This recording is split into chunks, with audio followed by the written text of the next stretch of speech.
Hello everyone, मैं विजय उपाध्याय आपका ARB classes में स्वागत करता हूं। आज की बेटा इस वीडियो में हम लोग 2022 का सेकंड सेट आपका जिसका कोड है EK, इसको हम लोग सॉल्व करते हैं। क्लास 10th के लिए हम 2022 के सेट को बेटा सॉल्व करा रहे हैं और इस टोटल सेट को सॉल्व होने के बाद हम आपको ऑब्जेक्टिव क्वेश्चन का पूरा एक वीडियो लेके आएंगे जिसमें इम्पोर्टेंट आपके ऑब्जेक्टिव क्वेश्चन होंगे। उसको आप लोग बेहतर से बेहतर तैयार करिएगा और इस जैसे ही सातों सेट हमारे समाप्त होते हैं वो वीडियो आपके लिए मैं बनाऊंगा। ओके, चलिए आज के हम सेट को सॉल्व करते हैं। देखिए, फर्स्ट क्वेश्चन है हमारा ऑब्जेक्टिव क्वेश्चन। 20 सेंटीमीटर फोकस दूरी वाले 20 सेंटीमीटर फोकस दूरी वाले उत्तल दर्पण के सामने 20 सेंटीमीटर दूरी पर स्थित वस्तु का प्रतिबिंब बनता है। तो आपको बेटा बताना है कि प्रतिबिंब कहाँ पे बनता है। तो सबसे पहले चलिए इसको हम सॉल्व कर लेते हैं। यहाँ पे थोड़ा सा स्पेस है, इसी में हम सॉल्व करते हैं। देखिए, 20 सेंटीमीटर फोकस दूरी वाला उत्तल दर्पण है। तो उत्तल दर्पण की बेटा फोकस दूरी क्या होती है? आपकी पॉजिटिव होती है, तो ये हो जाएगा 20 सेंटीमीटर। इसके बाद आपसे दिया है कि 20 सेंटीमीटर दूरी पर स्थित वस्तु का प्रतिबिंब बनाना है।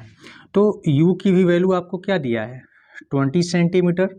और आपको पता है बेटा कि U आपका क्या होता है, यहाँ माइनस में होगा, क्योंकि वस्तु को हमेशा हम दर्पण के कहाँ रखते हैं? लेफ्ट साइड रखते हैं। लेफ्ट साइड की जो डिस्टेंस होती है, दूरी होती है, वो क्या होती है? निगेटिव लिया जाता है। तो यहाँ पे हमें V को बेटा फाइंड करना है। ओके, तो दर्पण का सूत्र क्या होता है? देखिए, दर्पण के सूत्र से अगर हम बेटा दर्पण का सूत्र देखते हैं तो दर्पण का सूत्र हमारा होता है 1/f = 1/v + 1/u। ये वाला फार्मूला अगर हम यहाँ पे लगा लेते हैं तो यहाँ पे देखिए, अगर हम वैल्यू पुट करेंगे, हमें v की वैल्यू चाहिए, तो इसको इस साइड लाइए, तो ये हो जाएगा 1/v = 1/f माइनस का 1/u। वैल्यू पुट कर लीजिए, तो 1/v = 1/f की बेटा वैल्यू कितनी है? तो f की वैल्यू हम लोगों ने यहाँ पे लिख रखा है 20 माइनस 1/u की वैल्यू, तो -20 माइनस माइनस क्या हो जाएगा, यहाँ पे प्लस हो जाएगा।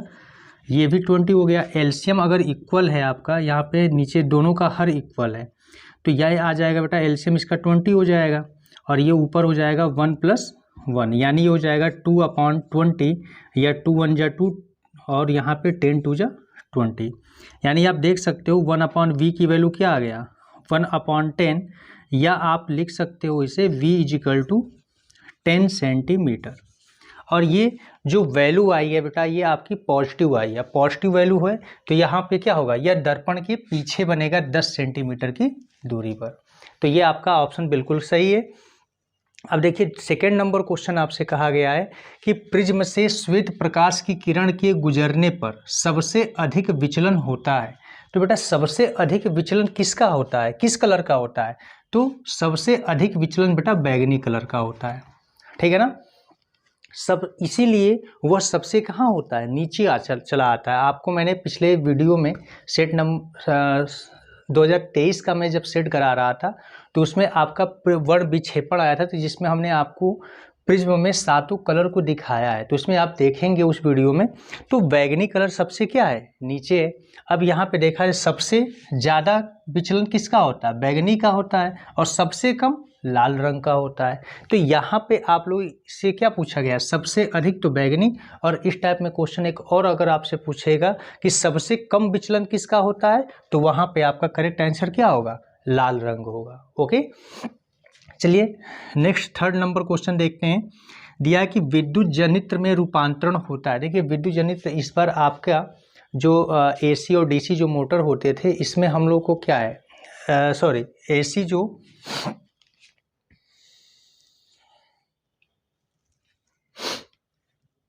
सबसे पहले, अब चलिए थर्ड नंबर क्वेश्चन देखते हैं। थर्ड नंबर क्वेश्चन है बेटा कि विद्युत जनित्र में रूपांतरण होता है। तो देखिए, विद्युत जनित्र में रूपांतरण होता है, रूपांतरण किसका होता है? विद्युत ऊर्जा का यांत्रिक ऊर्जा में, यांत्रिक ऊर्जा का विद्युत ऊर्जा में, यांत्रिक ऊर्जा का रासायनिक ऊर्जा में, रासायनिक ऊर्जा का विद्युत ऊर्जा में। तो देखिए, सबसे पहली बात कि इस समय में जो आपका यहाँ पे बोर्ड एग्जाम का जो सिलेबस है, इस बार सिलेबस से बेटा आपको क्या किया गया है कि एसी डायनमो आपको सिलेबस में नहीं है, एसी डायनमो के को सिलेबस से क्या कर दिया गया है, हटा दिया गया है, ठीक है ना। तो फिर भी एक क्वेश्चन आपका 2022 का है, इसलिए इसमें पूछा गया। तो इसमें देखिए जो विद्युत जनित्र होता है उसका बेटा रूपांतरण होता है, वो क्या करता है कि यांत्रिक ऊर्जा को विद्युत ऊर्जा में क्या करता है, वो रूपांतरित करता है, ठीक है ना। पहले हम लोग इसके एसी डायनमो के बारे में पढ़ते थे, लेकिन इस बार ये आपके सिलेबस में नहीं है। अब देखिए 4 नंबर क्वेश्चन आपसे दिया गया है कि 220 वोल्ट 100 वाट के विद्युत बल्ब के तंतु का प्रतिरोध होगा, इसका आपका प्रतिरोध बताना है कि प्रतिरोध कितना होगा। देखिए सबसे पहली बार कि 220 वोल्ट दिया है, यानी हम यहाँ पे देखिए सॉल्व कर लेते हैं। V की वैल्यू आपको दिया है 220 वोल्ट, इसके बाद आपका पावर दिया है P = 100 वाट दिया है, ओके, ये 100 वाट हो गया। तो आपको बेटा प्रतिरोध निकालना है, R की वैल्यू आपको फाइंड करनी है। तो R = यहाँ पे क्या होता है, अगर हम चूँकि फार्मूला लिखें तो P = बेटा फार्मूला होता है V²/R, या R = हम कह सकते हैं V²/P। तो R = V की वैल्यू पुट कर लो तो 220 × 220, क्योंकि स्क्वायर है, अपॉन P की वैल्यू पुट करेंगे 100। तो ये देखिए 00 है, 00 से 00 कैंसिल हो जाएगा। 22 से 22 में अगर मल्टीप्लाई कर लोगे आप तो कितना आएगा, 22 का स्क्वायर कितना होता है, 484 ओम हो जाएगा, ओके। तो आइए हम ऑप्शन में चेक करते हैं। ऑप्शन में हमारा सेकेंड ऑप्शन है आपका 484, और ये ऑप्शन बेटा बिल्कुल आपका क्या है, करेक्ट है, ओके। चलिए नेक्स्ट क्वेश्चन देखते हैं 5 नंबर।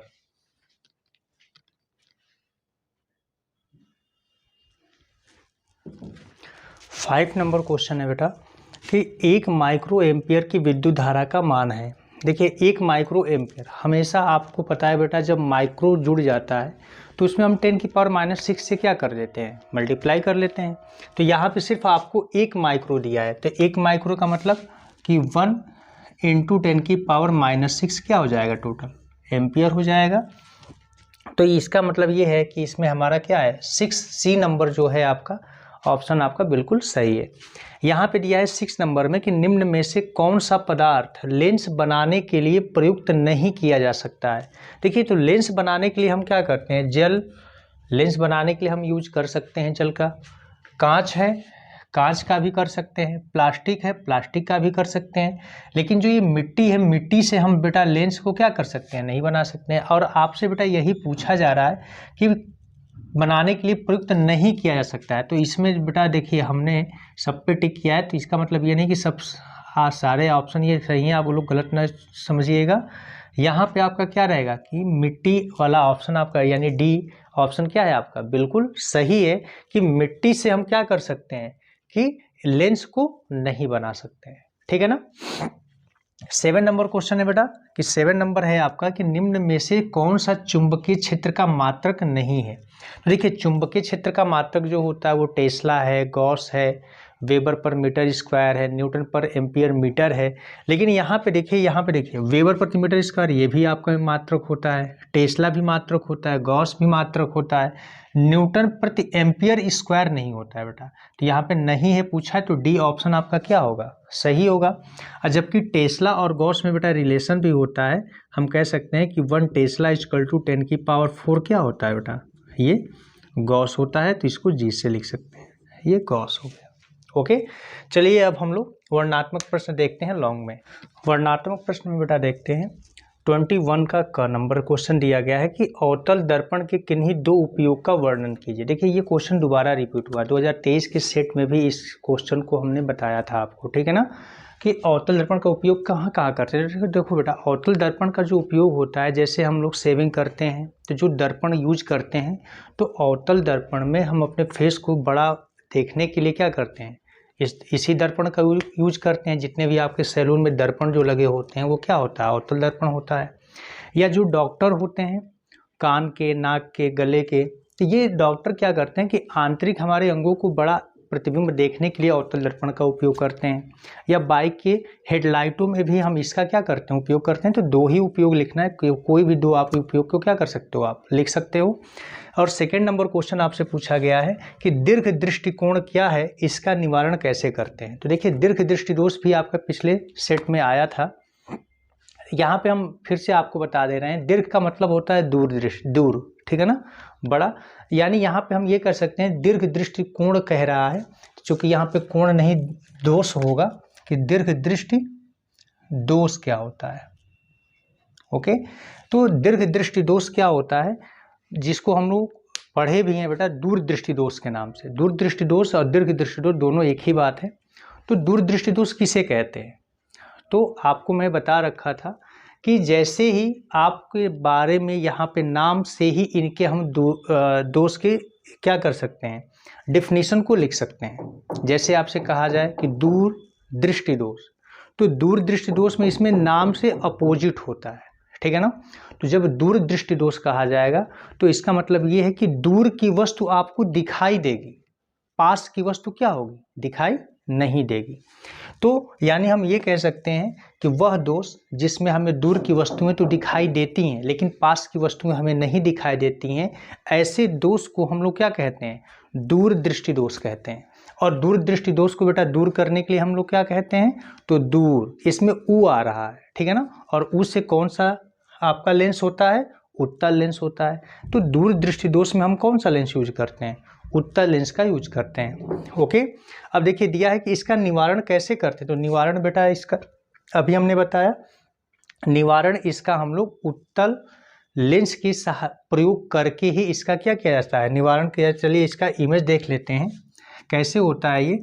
जैसे मान लीजिए कि ये हमारा नेत्र है और ये इसका उभरा हुआ भाग है कार्निया, ठीक है। अब यहाँ पे क्या होता है, लेंस हमारे आँखों में नेचुरल लेंस होता है, ये उत्तल लेंस। और यहाँ पे हम मान लीजिए कि ये अगर दूर दृष्टि दोष से व्यक्ति क्या है, युक्त है, जिसको दूर दृष्टि दोष हुआ है, तो उस व्यक्ति को अगर कोई भी वस्तु देखेगा पास की, तो उसका क्या होता है कि उसकी जो यहाँ से प्रकाश की किरणें जो निकलती हैं ऑब्जेक्ट से, वो जाके रेटिना के बाहर मिलती हैं। यानी रेटिना के बाहर, रेटिना के हम कह सकते हैं कि पीछे इसका प्रतिबिंब बनता है। और जब तक हमारी आंखों में रेटिना पर प्रतिबिंब नहीं बनेगा, हमें दिखाई नहीं देगा। यानी यहाँ इसको दूर करने के लिए हम लोग क्या करते हैं, यहीं पे आपको चश्मे के रूप में हम लोग क्या करते हैं बेटा, तो उत्तल लेंस यूज कर लेते हैं। और जब उत्तल लेंस यूज करते हैं तो उत्तल लेंस क्या करता है, ये प्रकाश की किरणों को एक पॉइंट पे इकट्ठा करने का काम करता है, ठीक है ना। अब यहाँ पे क्या होता है कि ये प्रतिबिंब जो बाहर जाके मिलते हैं उत्तल लेंस, यानी उत्तल लेंस का चश्मा लगा लेने से यह क्या होता है, आके रेटिना पर मिलने लगते हैं। और यहाँ पे रेटिना पर इसका इमेज बन जाता है, जिससे हमें क्या होता है, वस्तु हमें दिखाई देने लगती है। तो आप इसकी डिफिनीशन लिख सकते हैं। लिखने के बाद इसका निवारण कैसे करते हैं, तो आप निवारण के रूप में फिगर बना देंगे तो और बेहतर होगा, या तो आप लिख सकते हैं इसका निवारण हम उत्तल लेंस की सहायता से करते हैं, ठीक है ना। चलिए नेक्स्ट क्वेश्चन देखते हैं हम 22 नंबर।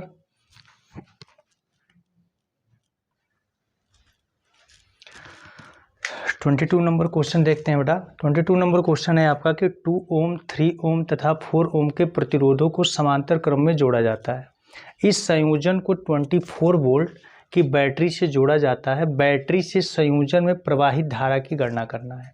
यानी हमें इस संयोजन में क्या करना है कि उस परिपथ में कितनी धारा आपकी फ्लो हो रही है उसको फाइंड करना है। चलिए देखते हैं इस क्वेश्चन को। यहाँ पे देखिए पहले 2, 3 और 4 ओम के प्रतिरोध को समांतर क्रम में जोड़ लेते हैं। चलिए इसका फिगर भी बना लेते हैं हम लोग। जैसे मान लीजिए कि ये आपका एक प्रतिरोध है और एक आपका प्रतिरोध जैसे ये हो गया, और तीसरा प्रतिरोध आपका मान लीजिए ये हो गया। और यह तीनों प्रतिरोध आपके समांतर क्रम में जुड़े हैं और यहाँ पे बैटरी जुड़े हैं। बैटरी हमारी 24 वोल्ट की है। इसका फिगर बेटा आप लोग ऐसे बना सकते हैं, ठीक है ना। यहाँ पे क्या है कि 2 ओम का रेजिस्टेंस है, ये 2 ओम हो गया, ये 3 ओम हो गया और ये आपका 4 ओम हो गया। तीनों समांतर क्रम में है। 24 वोल्ट की बैटरी से भी ये जुड़ गए, ये प्लस है ये माइनस है, तो करंट आपकी यहाँ पे जाएगी आई। तो हमें बेटा बताना है कि बैटरी से संयोजन में प्रवाहित धारा की गणना कीजिए। टोटल हमें धारा बताना है। तो सबसे पहले आप क्या कर सकते हैं कि अगर हमें कंप्लीट धारा आई की ही वैल्यू बतानी है तो देखिए यहाँ पे हम लोग क्या पढ़ते हैं, जंक्शन पे जब जाएगी करंट तो ये 3 बराबर भागों में बढ़ जाएगी, I1, I2, I3। लेकिन इन तीनों से होते हुए जब इस जंक्शन पे पहुंचेगी, मान लीजिए कि जंक्शन ए है, ये क्या है बी है, तो बी जंक्शन पे आके जब तीनों करंट मिलेंगी तो यहाँ से फिर से पुनः क्या आ जाएगी, आई धारा हो जाएगी। ओके, तो यहाँ पे हम बेटा क्या करते हैं कि हमें कंप्लीट आई धारा ही चाहिए, तो हम तीनों रेजिस्टेंस का इक्विवेलेंट रेजिस्टेंस को फाइंड कर लेते हैं, यानी तुल्य प्रतिरोध क्या करते हैं, पता कर लेते हैं। तो यहाँ पे देखिए चूंकि R1 इक्वल टू हम मान लेते हैं 2 ओम, R2 इक्वल टू दिया है आपका 3 ओम और R3 इक्वल टू बेटा हो जाएगा आपका 4 ओम। तो यहाँ पे तुल्य प्रतिरोध क्या होता है, समांतर क्रम में जब जोड़ा गया है तो समांतर क्रम में तुल्य प्रतिरोध 1/R इक्वल टू क्या होता है formula, 1/R1 plus 1/R2 plus 1/R3। Okay, तो यहाँ पे क्या है कि आप जब इस पे वैल्यूओं को पुट कर लोगे 1/R इक्वल टू 1/, देखिए R1 की वैल्यू कितनी है, तो R1 की वैल्यू है आपकी 2, R2 की वैल्यू बेटा तो R2 की वैल्यू है 3, R3 की वैल्यू तो R3 की वैल्यू है आपका 4। इस टोटल को जब हम सॉल्व करते हैं तो 1/R इक्वल टू 2, 3 और 4, तीनों का एलसीएम क्या हो जाएगा 12 हो जाएगा। और यहाँ पे बेटा 2 से अगर 12 में डिवाइड करोगे तो 2 से 12 में डिवाइड करोगे तो कितनी बार आ जाएगा, ये 6 बार। अब प्लस 3 से डिवाइड करोगे तो ये 4 हो जाएगा और 4 से जब डिवाइड करोगे तो यहाँ पे कितना हो जाएगा, ये 3 हो जाएगा। ओके, टोटल को जब सॉल्व करोगे तो R1/R इक्वल टू 6 और 4 10, 10 और 3 13, यहाँ पे हो जाएगा 13/12 और ये हो जाएगा आपका इक्विवेलेंट रेजिस्टेंस यानी तुल्य रेजिस्टेंस R निकालोगे तो ये हो जाएगा 12/13 ओम हो जाएगा। ये आपका तुल्य धारा प्रतिरोध हो गया। अब आपको बेटा हमें निकालना क्या है, तो हमें फाइंड करना है आपका कितना, यहाँ पे टोटल करंट, वोल्टेज आपकी बैटरी की दी गई है तो ओम के नियम लगा लेंगे, ओम के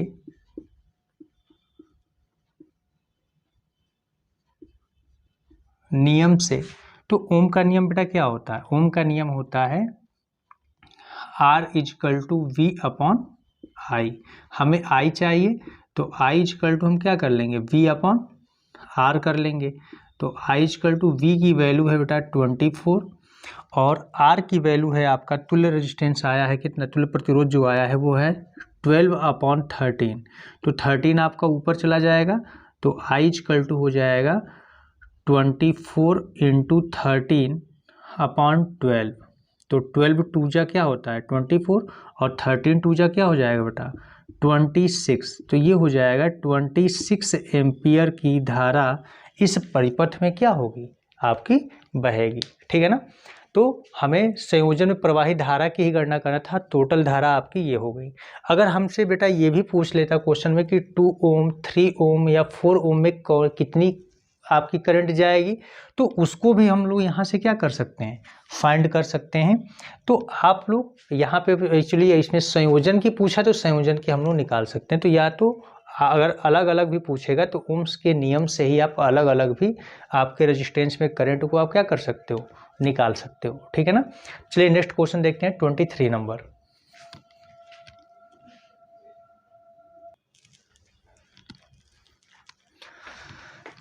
ट्वेंटी 23 नंबर क्वेश्चन में बेटा देखते हैं, दिया गया है कि प्रकाश के परावर्तन के नियम लिखिए। एक अवतल दर्पण से 10 सेंटीमीटर की दूरी पर वस्तु स्थित है। यदि दर्पण से आभासी प्रतिबिंब 20 सेंटीमीटर की दूरी पर बनता हो तब दर्पण की वक्रता त्रिज्या ज्ञात कीजिए। देखिए सबसे पहले हम लोग क्या करते हैं, परावर्तन के नियम लिखते हैं।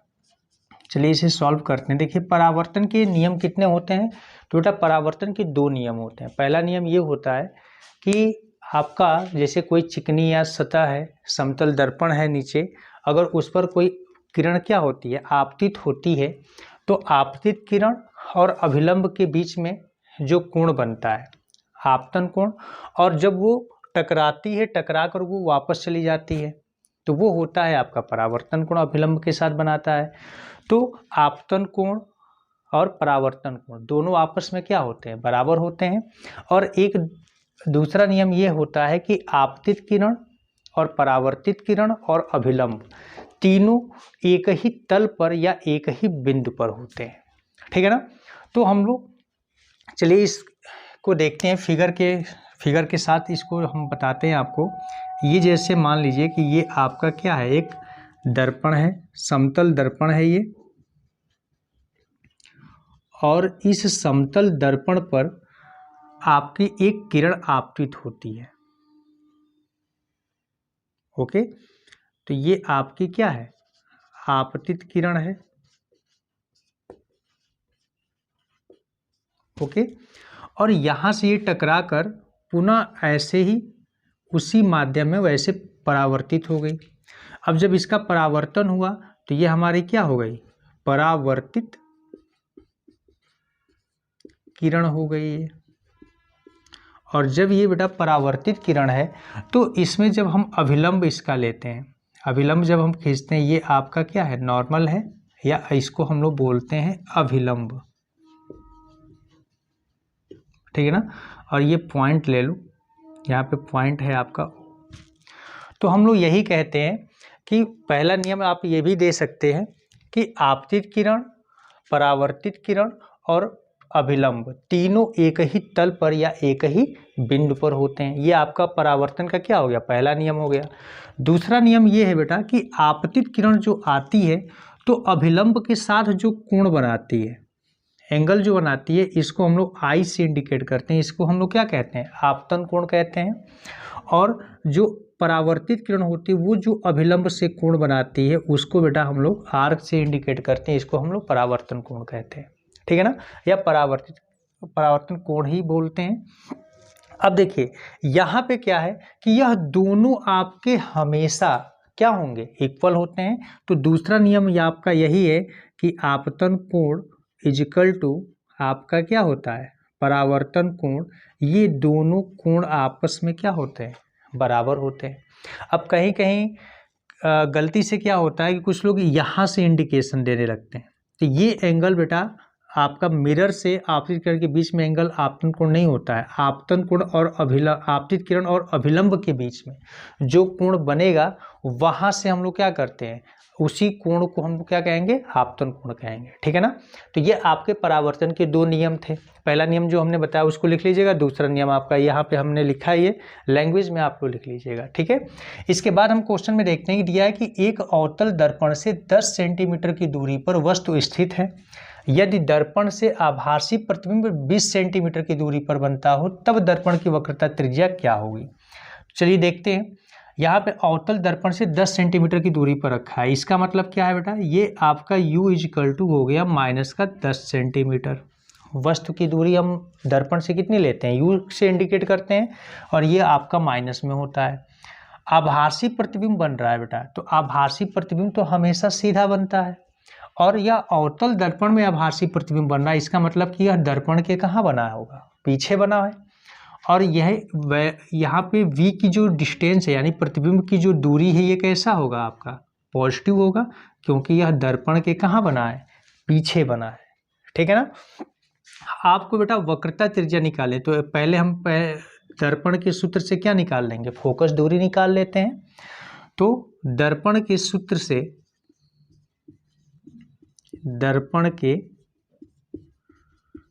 से बेटा फार्मूला क्या होता है, 1/f is equal to 1/v plus 1/u।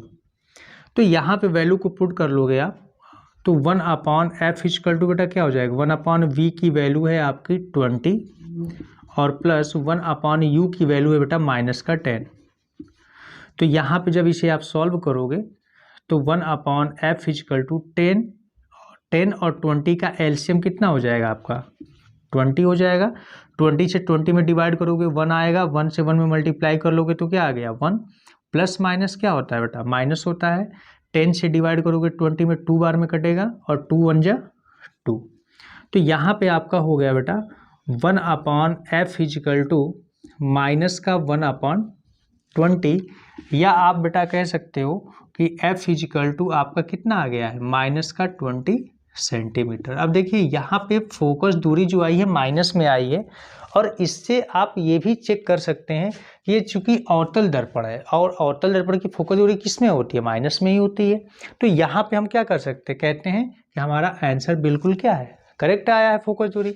अब वक्रता त्रिज्या निकालनी है, तो देखिए दर्पण की वक्रता त्रिज्या का फॉर्मूला क्या होता है, दर्पण की वक्रता त्रिज्या R इक्वल टू क्या होती है, दर्पण की कर लीजिए ज़्यादा सही रहेगा। दर्पण की वक्रता त्रिज्या क्या होती है R इक्वल टू 2f। तो R की वैल्यू बेटा तो 2 इंटू एफ की वैल्यू है 20, तो R इक्वल टू कितना हो जाएगा 40 सेंटीमीटर। यहाँ पे बेटा हम लोग माइनस साइन नहीं लेते हैं क्योंकि ये वक्रता त्रिज्या है, वक्रता त्रिज्या को हमें माइनस में इंडिकेट करने की कोई ज़रूरत नहीं है। ठीक है, तो ये आपका आंसर हो जाएगा। अब इसके बाद बेटा नेक्स्ट जो आपका क्वेश्चन है 24 नंबर हम लोग क्वेश्चन देखते हैं। दिया गया है कि विद्युत मीटर का नामांकित आरेख बनाइए, इसका सिद्धांत कार्य विधि स्पष्ट कीजिए। तो देखिए आपको बेटा इस बार के सिलेबस में जो है विद्युत मोटर आपका क्या किया गया है सिलेबस से बाहर हो गया है, ठीक है ना। तो इसको हमें पढ़ने की कोई ज़रूरत नहीं है, इसलिए हम आपको इसको नहीं कराएंगे। और अथवा में एक क्वेश्चन दिया गया है कि विद्युत चुंबकीय प्रेरण की घटना क्या है, दो समीप स्थित कुंडली की सहायता से प्रेरित धारा उत्पन्न होने की क्रिया को समझाइए। तो यहाँ पे बेटा क्या है कि यदि आपसे क्रिया को समझाना विद्युत चुंबकीय प्रेरण जो पूछा गया है 2023 की सेट में बेटा इसको हमने बहुत अच्छे से डेफिनेशन लिख के और फिगर को बना के आपको समझाया है, ठीक है ना। तो आप उसकी पीछे वीडियो से इस क्वेश्चन को आप देख सकते हैं, सॉल्व कर सकते हैं। तो 2022 का दूसरा सेट जो था ईके कोड का, ये भी आपका इस वीडियो में क्या हो गया कंप्लीट हो गया। अब हम लोग नेक्स्ट इसका जो सेट नंबर 3 है 2022 का, उसको हम लोग अगले वीडियो में उसको सॉल्व कराते हैं।